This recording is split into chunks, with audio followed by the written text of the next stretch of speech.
What's up, world?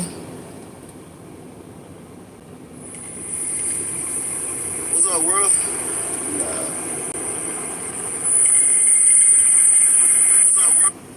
Yeah, we live out here. Y'all seen me just now nigga rigging my air fryer, right? Because I got some wings and some steak and I cut that shit on. That shit say zzz, zzz, zzz, zzz. I said, what the fuck? Like trying to start a fire type in the truck. The air fryer about to start a fire in the truck. Man, we fucked up. You know what I'm saying? I was like, what the hell? Let's see if it do it again. I put all the black tape around it. It worked last time. Let's see if it work again. It's working, baby. That's $20 I saved again. If it start burning again, I'm gonna wrap it up again till we get to Walmart. We get to the Walmart, I get another one. You know, I think they number like $30, $20 cheap. Well, how y'all doing today? Welcome to another episode of Millionairemission. Milkman, Mr. Milktastic, splashing in the fishbowl, back with another episode. Yeah. We got going on today. Got a lot going on today. I was just thinking, like, how the hell I made it through prison? But you know what? I made it through prison because I ain't had never been, like, in love before I went to prison. I don't understand how niggas that's in love can even do anything to risk losing going to prison. Like, boy, hell no, I want to leave my pussy. Fuck no. No. So now, when I listen to the love songs, I got a better understanding of them. I ain't used to like to listen to no love songs at all when I was young. Like, don't even play that shit. Man, who want to listen to that slow, sad shit? And I ain't had never been in love to be like sad when the song come on or something. So I ain't know. I just know it seemed like it was depressing. Like they was always singing about they girl. Like, bro, go get another girl, bro. What's wrong with you? Come on, man. I want to hear that shit. But now I understand. And it's worse. It's worse, man. I don't want it. It's worse, man. I listen to songs just to make me cry because I know it's gonna make me cry. Like, I'll tell you one. That Usher song.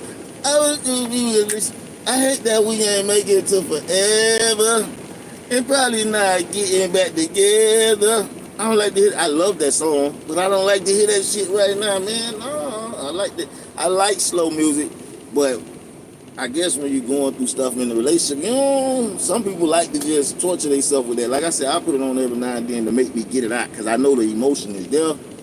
So just so I can get it out, go on and get that shit out so I can get back focused. You know what I'm saying? Like, hey, here's what it is. Focus on what you got going on. You feel me? Get you some motion, man. And I got motion. Millionairemission. I know some of y'all probably offended because I'm like, well, we got to buy a shirt to get the plug, blah, blah, blah. Hey, you can go find the company anywhere.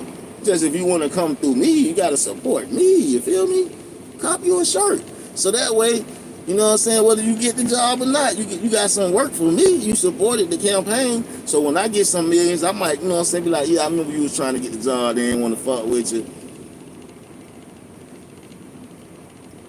You already know what's up. What I'm about to say. Yeah, when I get these millions, in case you couldn't get the job on payroll, you know what I'm saying, I have a truck for you and you'll get paid more from supporting the boy, supporting your man. Stop playing.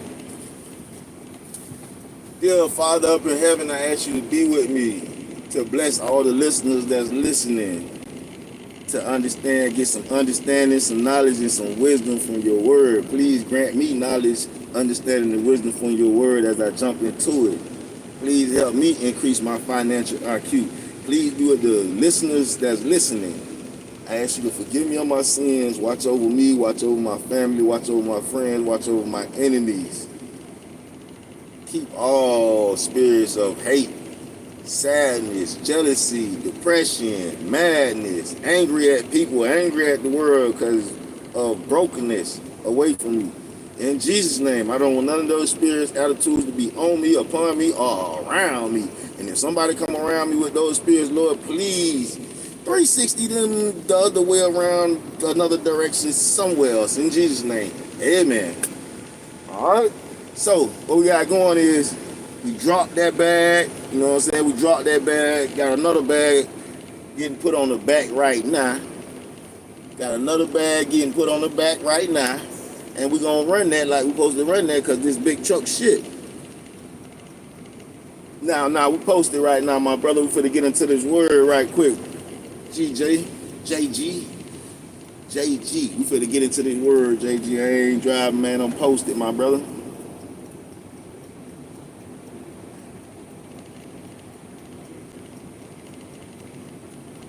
So the last time we was here, we got on Samson and he got his revenge by killing them people.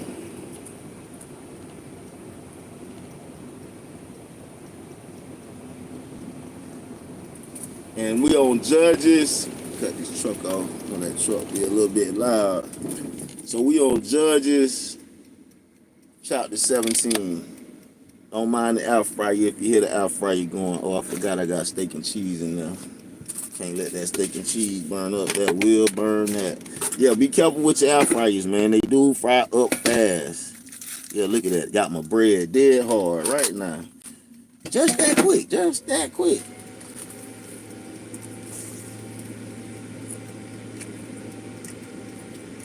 Oh, that's good. Ah, all right. I'm gonna put that right there for right now. I meant to get that food going before we did this. Y'all excuse me. I'm not gonna eat with y'all. I'll eat later.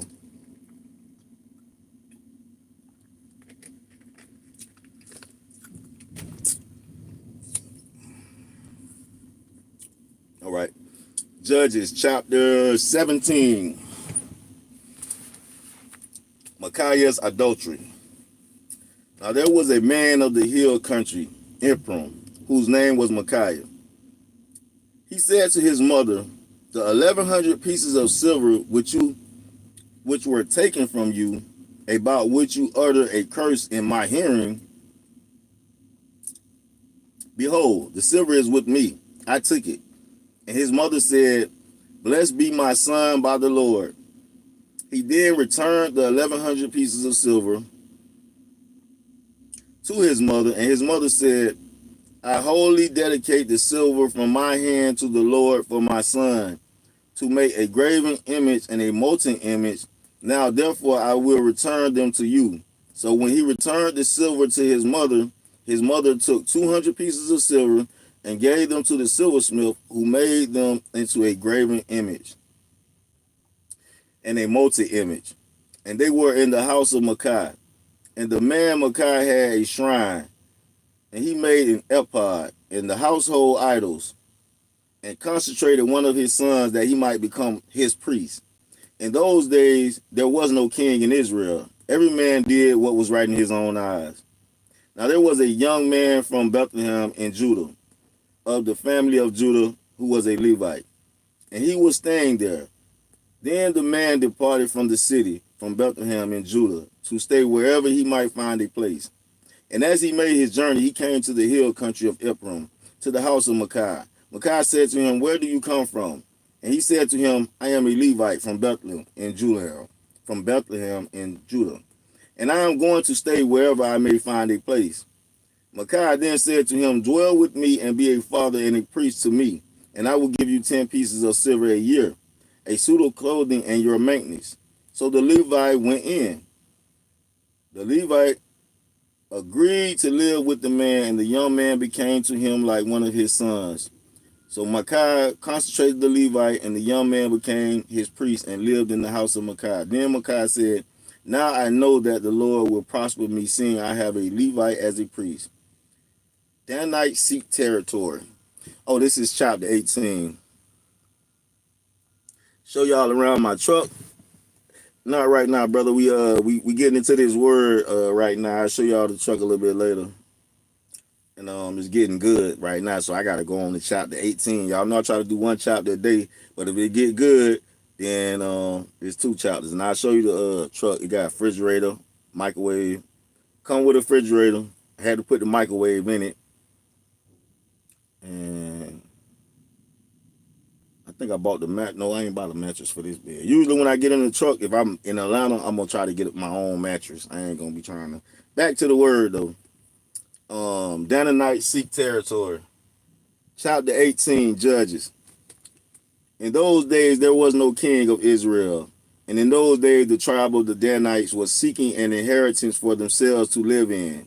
For until that day an inheritance had not been allotted to them, as a possession among the tribes of Israel.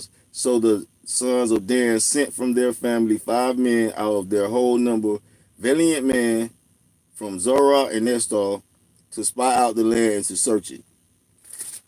And they said to them, go and search the land. And they came to the hill country of Ephraim, to the house of Micah, and logged there. When they were near the house of Micah, they recognized the voice of the young man, the Levite, and they turned aside there and said to him, who brought you here? And what are you doing in this place? And what do you have here? He said to them, thus and so has Michael done to me, and he has hired me, and I have become his priest. They said to him, inquire of God, please, that we may know whether our way on which we are going will be prosperous. The priest said to them, go in peace. Your way in which you are going has the Lord's approval. Then the 5 men departed and came to Lash,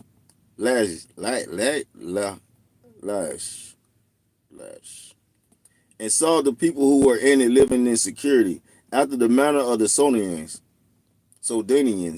quiet and secure, for there was no ruler humiliating them for anything in the land.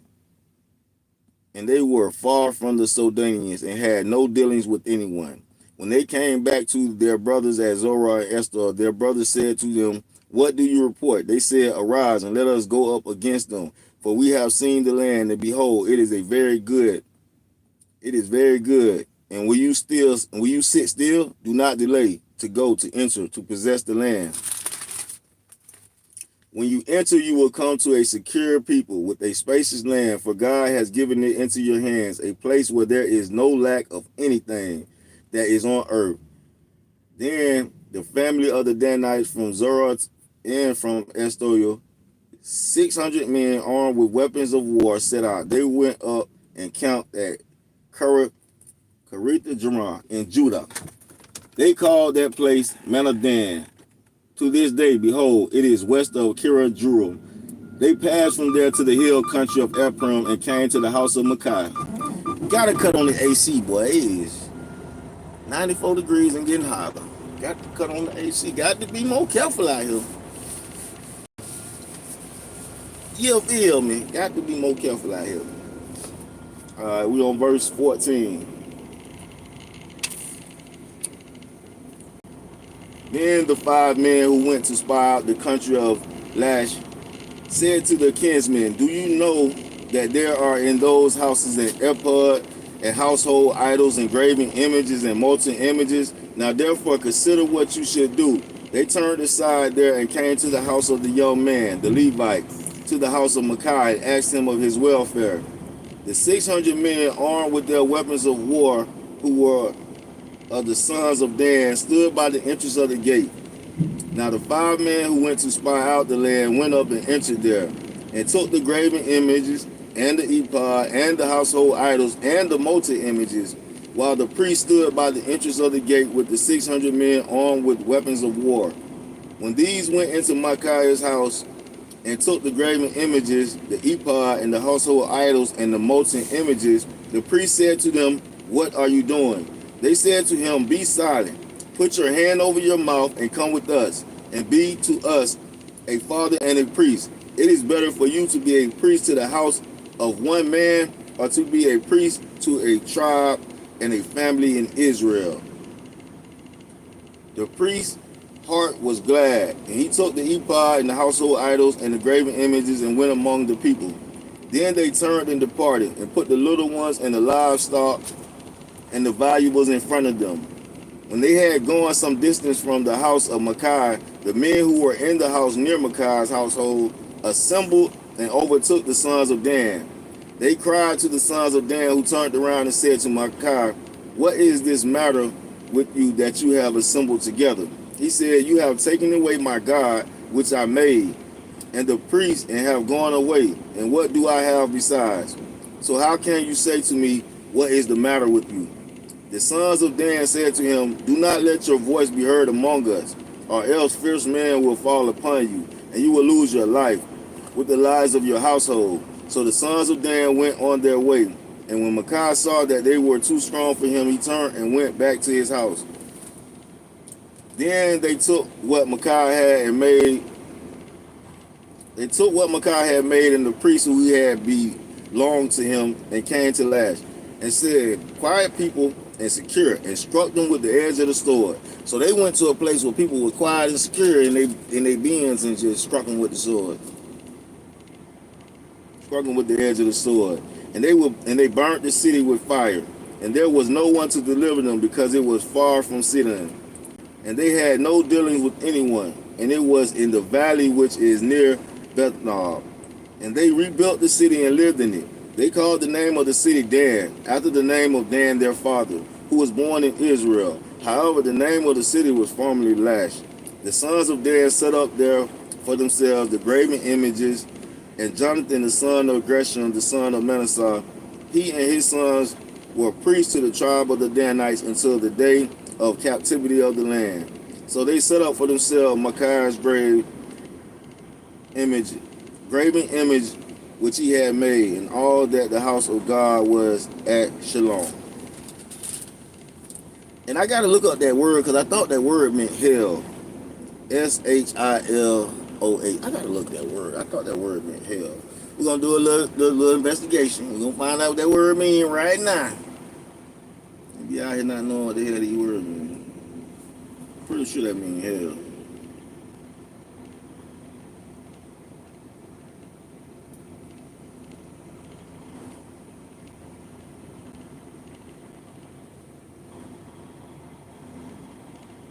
Well, what is the meaning of Shiloh? Tranquil abundance, his gift. Shiloh is a gender-neutral name of Hebrew meaning tranquil. That's a name. What has changed her name? What was Shalom in the Bible? A Canaanite town that became the central sanctuary site of the Israelite Confederacy during the period of Judges.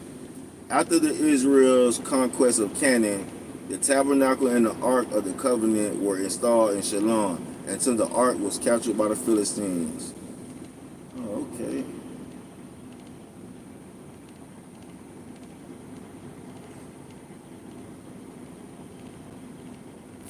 All right, so that was chapter 17 and 18, right? Chapter 17 and 18. All right, we're gonna stop it right there. We're gonna get into some of this financial advice. You heard me? Some of this increasing our financial IQ. That's what we're doing. That's what we're here to do. Sorry, y'all, I gotta take another piece of that steak. I'm just so hungry before it get all the way back cold.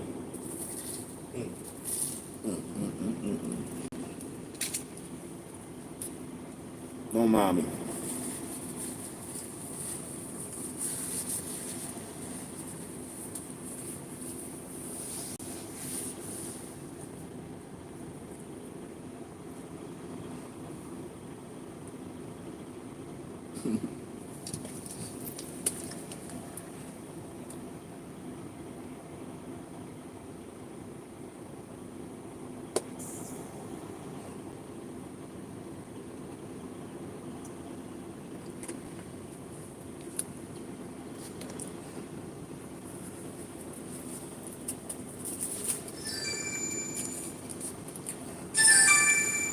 Increasing financial IQ.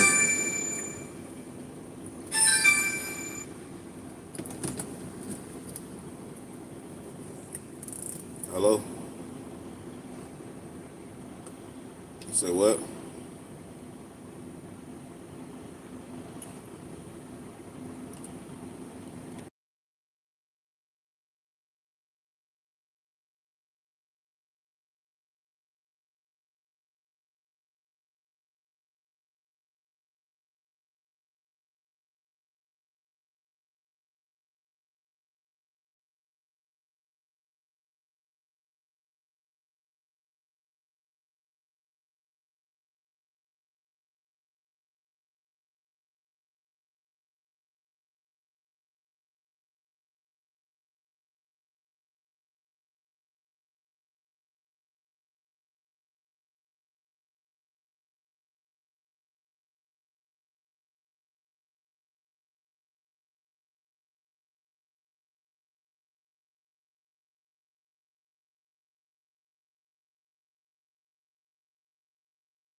Give me a minute. I'm gonna call you back. I'm on live. Let me finish this live. I'll hit you right back. Yeah.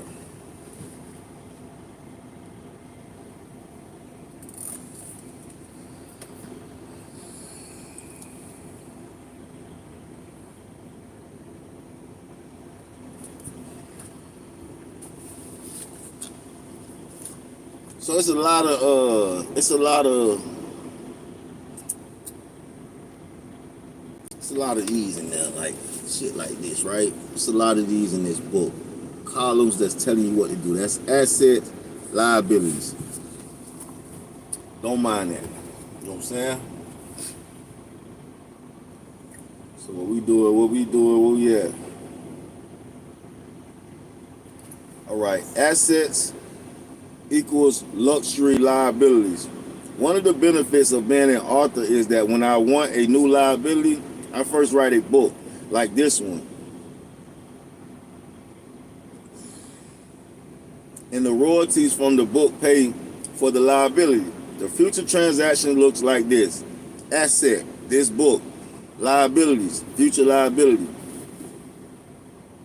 At this point, it might be beneficial to remind you that an asset and a liability are, in my book, Rich Dad, Poor Dad, I define them as simply as this. An asset is something that puts money in your pocket. A liability is something that takes money out of your pocket. There is nothing wrong with enjoying liabilities as long as you continue to pay yourself first and purchase them through the income generated by your assets. In the example above, I use my assets to purchase my liabilities. And at the end of the day, I still had my assets in my Bentley. Examples of other assets, buying abilities, are shown in the diagram of 90. That's the next page, page 90 is the next page. There are actually examples of how Kim and I use desire for luxuries to make us richer, not poorer. As stated earlier, I do not believe in living below my means. I believe in first expanding my means and then enjoying life. A person with a low financial IQ only knows how to live below his means or her means. In other words, cut expenses. If you do not give yourself the luxuries of life, why live life? And that's just something that I always felt like. That's why I was saying, like, it's cool to be on a budget and trying to save and not do stuff, but I just feel like if I believe in the creator, the maker of this world, and you telling me it's atheists out there that's billionaires, atheists, they don't believe in the God that made the world. And I believe in them. And they paid. And I ain't supposed to be paid. I'm supposed to be just, yes, I will be humbly a millionaire. Humbly a millionaire, for sure. A humble millionaire, but no, I want luxury, baby. I don't think there's nothing wrong with wanting luxury as long as you don't mind working to get those said luxuries. You're going to have to do the work. Ain't nobody going to give it to you, though. That's for sure. So we got another display here. A balance sheet and a balance sheet. Okay, so let's see what this says. Budget tip number 4. Spend to get rich. When the going gets tough,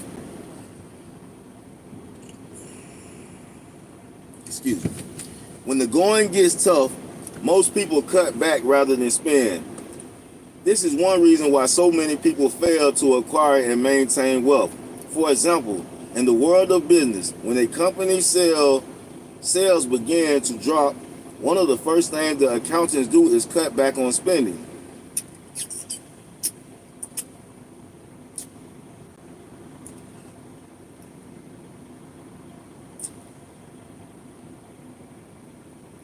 And one of the first things they cut back on spending is on advertising and promotion. With less advertising and promotion, sales drop and the problems get worse. One sign of high financial intelligence is knowing when to spend and when to cut back. When Kim and I realized we were in trouble, instead of allowing our bookkeeper, Betty, to cut back and pay bills first, we went into full-scale sales, marketing, and promotion. We spent time, money, and energy increasing our income. We did not cut back on expenses. In the workplace, there are many owners or managers who prey upon the weak, people who need their job and money. There are people who use the workers' weakness to make them weaker. For example, there are many big companies that cut your pay and increase your tasks to make you work harder. If you quit, they know that someone else will take your place. That is how the game is played. That was the way things were at Xerox. When I did well, instead of giving me a raise, they cut my territory, increased my quota, and cut my pay. It was their way of making me be more productive. At first, I got very angry. I wanted to quit, and I almost did. If not for my rich dad, I might have quit. Instead, rich dad pointed out to me that Xerox was training me in the ways of business. They were training me to do more with less. They were making me stronger. Once I saw the benefit to this way of business, I actually became a better business person. I learned to take the pressure and use it to my benefit. When Kim and I told Betty, the bookkeeper, to pay us first before we paid our taxes and bills, it was our way of making us stronger, more valuable for the world of business. Instead of crying, cringing, and paying when creditors call and threaten us, we used our creditors' energy to push us out the door to make more money. When people criticize and tell lies to tear me down, I use their negativity to make me more positive and determined to win. When problems arise, I use the problem to make myself smarter and to become bigger than the problem. Now, I've been looking for jewels in this book, and I must say those are 2 jewels. I'm going to run them back so y'all, in case y'all ain't hear them. It's 2 jewels I'm about to drop out of this book that I just read that I want y'all to pay attention to. Jewel number 1. If you will sincerely work at creating a budget surplus, your life will become richer. All right? When people criticize and tell lies to tear you down, use their negativity to be more positive and more determined to win. One more time. When people criticize and tell lies on you to tear you down, use their negativity to be more positive and more determined to win. When problems arise, use those problems to make yourself smarter and to become bigger than the problem. And that's your reading for the day. But before I let y'all go on skedaddle rattle, I just want to say, the reason I started out talking about those love songs is because, you know, being in love, what that song say, love will make you do some strange, love will make you come home early, make you stay out all night long, some shit like that. Either way though, you gotta know if you got a significant other, a good woman. I'm talking to my fellas out there. If you got a good woman, when you bullshitting, she on your top. And she don't care how many times she catch you bullshitting, she gonna be on your top every time about it. Like, you told me you ain't gonna do this, and now you doing this. And you like, man, yeah, but I'm doing this, whoop. But she on your ass because of what you said, and you know you're supposed to be doing better. So don't get aggravated with that woman or nothing like that. What you need to do is appreciate her. I don't care if whatever she on your ass about. If she on your ass about anything, she care about you. Because a broad that don't care about you, she don't give a damn what you do, long as you give her that money. That's it. Give me the money. I don't care what you do, honey. You can go out there, be a crash dummy. Long as you give me the money. Crash dummy. So just appreciate a woman that don't want to see you in jail, in hell, or doing bad. Because it's hard to find somebody that's genuine nowadays. Everybody wants something. So appreciate the people you have in your life, because you never know when your lights are going to be out. You know what I'm saying? Damn, they dying. You might die. So make sure you being a good, godly person while you here on this earth. You feel me? Make sure you like this video too while you here. I don't know if you're driving, riding, sitting, sliding, but go on ahead and like the video. You know what I'm saying? You can like the video. It's okay. It's for the free ski. Ain't nobody gonna charge you. Nobody gonna charge you no money. But you coming through and liking the video, okay? Come through and like the video. That's what I'm talking about. Somebody come through and like the video. Alright, my boy said he want a truck tour, so I'm finna cook up my food because now it done got cold. I gotta put, hopefully my bread don't be too hard. I gotta put my steak and cheese back in there. I don't think the wings is gonna be too hard because they wasn't cooked all the way that good anyway. That's why they're going in the air fryer in the first place. So give me a minute, then I'll show y'all. My refrigerator actually broke, but I still can freeze everything. I'll show y'all how I got that nigga rigged up and a couple other pots and pans I got in here. So yeah, if you want to see all that, just tap back in. But that was the message for today. Like I say, DM me on Instagram, 1 Millionairemission Clothing. Yeah, if you're a parent and you're going through it with the other parent, hey, y'all work that stuff out. You know what I'm saying? Don't be making that kid suffer because of y'all stupidity. The child should be able to have both parents, and y'all should be able to co-parent without doing high school, middle school, back and forth banter. Everybody's grown. Don't make the child suffer. You know, that's my saying to y'all parents and people out here dealing with kids, and you know, if the other parent ain't cooperating, just keep trying to be a good parent and don't give up. Because if God bless you to have a child, then you got to take care of the child, regardless of whatever else going on. It's your responsibility, so you can't just say F it. Y'all, Millionaire Mission. Make sure you be on one. I don't care what you do. I don't care how you do it. You go to work for them people, get you a check so you can pay your bills, but then you go to work for yourself so you can get you some meals and stop living life in the rat race. We all want to get out of the rat race. Like I say, nobody wants to work for nobody, but nobody's going to sit home making content that's not making them money. Like, who the hell does that? Like, you got a lot of faith. Like, I got faith, but nigga, you got a mountain of faith. If you finna sit at the house and just play on the internet and don't know how you gonna pay the phone bill on what you make in the video, you don't know how you gonna pay the internet on what you connecting with the video to post the video. So if you just gonna sit on your laurels and make videos and don't make money, what you gonna do when the internet go off? And then when the internet go off, what you gonna do when the phone go off? Because them bills don't care about nothing you talking about. Pay me immediately.